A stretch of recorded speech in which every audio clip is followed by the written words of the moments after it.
ana kitu ambacho anaweza kukitumia kumchafua mama yake na yeye mwenyewe pia. Basi bwana Vicky alifanya vile ili kulinda nafasi ya mama yake ofisini, lakini amejikuta anaharibu zaidi kwa kuingia matatizoni mazee. Kuanzia hapo mwana akawa anadai pesa kila kukicha mazee, yani muda wote anadai pesa tu, na kama bibi akigoma kumpa hizo pesa anaweza kuziposti hizo video kwa mtu yoyote yule na anaweza kuharibia mazima. Noma sana hii. Licha ya ukorofi wa Ray, lakini Vicky hataki kabisa kumwacha mchizi na anaamini kabisa wakioana kila kitu kitakuwa sawa. Pasco akasema watu wa namna hiyo huwa hawabadiliki kabisa, wako hivyo maisha yao yote. Sasa asubuhi ya leo Pasco akaja kwenye ofisi ya nyumbani ya madam ili afanye usafi na nini, lakini wakati anaangalia hapa mezani kuna nyaraka kaiona haikuwa sawa mazee, ikabidi aitazame kwa makini sana. Sasa mchizi akagundua kuna ubadhirifu wa pesa mahali kwenye mahesabu mazee. Kumbe mwana amesomea mambo ya account kabisa. Hata madam alipoitazama ile nyaraka na nini akaona mwana yupo sahihi kabisa, kwa hiyo wakaanza kupiga mahesabu pamoja. Sasa wakati wanaendelea na mahesabu hapa pale Vicky naye akafika, akashangaa kumwona Pasco anafanya kazi na mama yake na nini, ikabidi mwana ampe maelezo sasa juu ya upigaji wa pesa ambao unafanyika ofisini na nini. Noma sana mazee. Vicky naye alipoitazama ile nyaraka naye akaona kuna tatizo kweli, kwa hiyo wakaungana wote pamoja wapige kazi na nini, na kesho ndo siku ya uwasilishaji, yani presentation. Noma sana hii. Basi bana siku ya uwasilishaji ilipofika, Vicky akamletea Pasco suti na nini, lengo lao avae kisha waongozane wote kwenda ofisini, maana kwa sasa mchizi anajua kila kitu ambacho kinahusu hii ofisi na nini. Basi bana baada ya muda madam akafika ameongozana na Pasco hapa ofisini. Ray alishangaa kinoma kumuona mchizi hapa. Mchizi anamwonea wivu kishenzi Pasco, anatamani amfukuze lakini ndo vile tena amekuja na bosi wake. Basi bana kikao kilienda vizuri sana hadi Mr. Okoro akashangaa imekuwaje mambo yameenda vizuri kwao.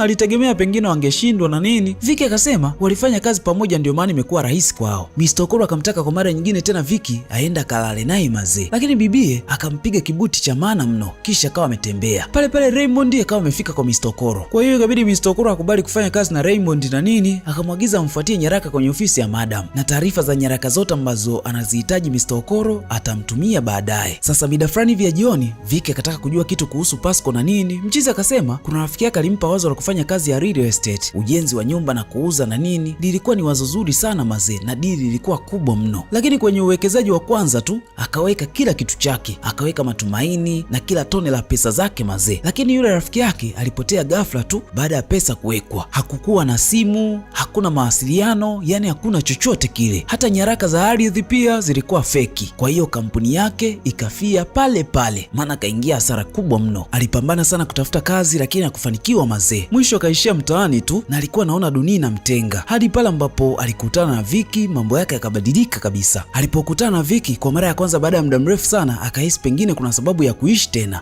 Pale sumaku zikanasa mazee, lakini wakashtuka kabla ya tendo kuanza. Noma sana hii.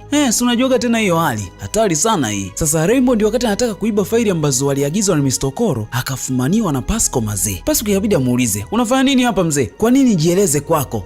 Una kichaa au? Hii ni ofisi ya Madam Ita, haupaswi kuwa hapa wewe. Ray akataka kusepa na nini, lakini Pasco akawa amemzuia. Kwa sasa hakuna mnyonge kabisa. Kwa sasa hata Pasco sio mnyonge tena mazee. Ray akapiga mkwara mzito naambiwa, lakini mwisho ikabidi asepe tu maana hajafanikisha jambo lake. Raymond akarudisha ripoti kuwa kupata lile faili na nini, alitukanwa kinoma na Mr. Okoro. Kisha akawa amekatiwa simu. Hatari sana hii. Sasa kutokana na kazi nzuri ambayo aliifanya Pasco, akalipwa mshahara wake wa kwanza mazee, na kwa mara ya kwanza akamnunulia zawadi Victory na nini. Muda huo Raymond alikuwa anaona kila kitu ambacho kinaendelea hapa. Victory akamuuliza Pasco kuwa kwa nini alirudisha pesa za mama yake. Ulikuwa unataka kazi hapa au? Pasco akasema najua inavyotokea hasa baada ya rafiki yangu kunitapeli. Naelewa hilo. Naelewa machungu ya kupoteza pesa. Na yajua vizuri sana. Basi bana leo ikabidi Pasco aje kumsalimia mama mmiliki wa duka ambalo alikuwa anafanya kazi mwanzo kabla hajafukuzwa na nini. Mama akashangaa kumuona mchizi kanona hivi.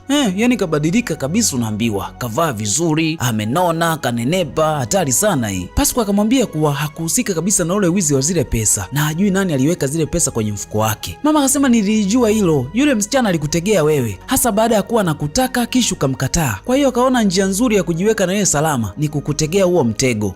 Pole sana mwanangu. Baada ya mazungumzo marefu mchizi kabidi asepe kisha kaidi kuwa atarudi tena baadaye kuja kumpa salamu mama. Sasa mtu ambaye anamdai Raymond kwa sasa hataki mazoea kabisa maana ni mkwanja mrefu sana. Raymond akasema kuna kitu akikifanya tu wanaweza kupata hiyo milioni 15 na kuendelea. Kwa hiyo deni lake atakuwa amelilipa hapo. Raymond akasema anatoka kimapenzi na mtoto wa tajiri mkubwa sana tu na mama anampenda kinoma binti yake. Kwa hiyo kama wakimteka huyo binti wakamtishia kidogo tu atatoa pesa zaidi ya zile ambazo wao wanazitafuta. Kwa hiyo wafanye hivyo tu. Kweli bana haikuchukua muda sana, Dani akatuma vijana wake wakaja kumteka Victoria akiwa barabarani na Pasco mazee. Lilikuwa purukushani kubwa sana unaambiwa, lakini mlengo mkubwa alikuwa ni Victoria tu. Kwa hiyo wakati wanaelekea huko wanakompeleka Victoria, ikabidi wamshushe Pasco barabarani, kisha masela wakatembea na Victoria. Sasa muda huo Pasco alikuwa amepigika vibaya mno. Pale Pasco ikabidi ampigie simu Madam Ita ili kumpa taarifa za kutekwa kwa binti yake Aise. Na hapa alipo mwana hajui hata ni wapi, yani alipo hapajui. Huku nyumbani mama alikuwa na wasiwasi kinoma yani, maana huyu ndo mtoto wake wa pekee aliyenaye na nini. Haikuchukua muda sana Pasco akarudi mazee. Alikuwa amechoka vibaya mno. Mama alimlaumu kinoma Pasco. Kwa nini mwanae ndo atekwe? Alafu yeye amerudi nyumbani mzima tu. Pasco akaeleza kila kitu namna ambavyo kilitokea na nini. Madam akasema kwa nini atekwe mtoto wake tu na hajawahi kutekwa kabla. Lakini tangu Pasco amefika hapa nyumbani, majanga yamekuwa mengi mno. Kwa nini yeye tu? Basi bwana Pasco akawa na maelezo mengi, lakini akasema wanaweza kumpata Victoria. Yote kwa sababu walikuwa wamevaa saa ambayo inaweza kusaidia kumtrack mazee, na lengo lao wajue yuko wapi. Kwa hiyo chap ikabidi waanze mchakato sasa. Upande wa pili kwa Victoria akashangaa kumwona aliyemteka ni Raymond. Mwanaume ambaye anatarajia kufunga naye ndoa hivi karibuni, yani muda sio mrefu. Hatari sana hii. Sasa hapa kinachomwendesha Raymond ni wivu wa kimapenzi, anahisi pengine nafasi yake imechukuliwa na Pasco, na mbali na hapo mwana anataka kumtumia Victoria ili apate pesa. Vicky alijitetea sana, lakini Raymond ameshaamua na kamaliza. Anachokitaka ni pesa tu. Baada ya muda Raymond akampigia simu Madam Ita na nini, akamwambia anahitaji milioni 100 keshi ili amwachie binti yake, la sivyo atamuua mwanae. Mama akasema atalipa, lakini naomba niongee na mwanangu kwanza. Mchizi akakata simu. Mama alipagawa kishenzi yani. Huku mchizi anatumia mapenzi vitani. Mwenzake analia, yeye alikuwa anafurahia tu. Sasa Raymond ikabidi ajadili na mchizi ataokota kiasi gani kama wakitumia hiyo milioni 100 mazee. Maana pesa anayodaiwa ni milioni 15 tu. Kwa hiyo akitumia milioni 100 kila mmoja achukue chake. Dani akasema utapata maisha yako tu na hutapata pesa yoyote ile. Kama unataka zaidi weka beti nyingine. Pale maaskari wakafika mazee.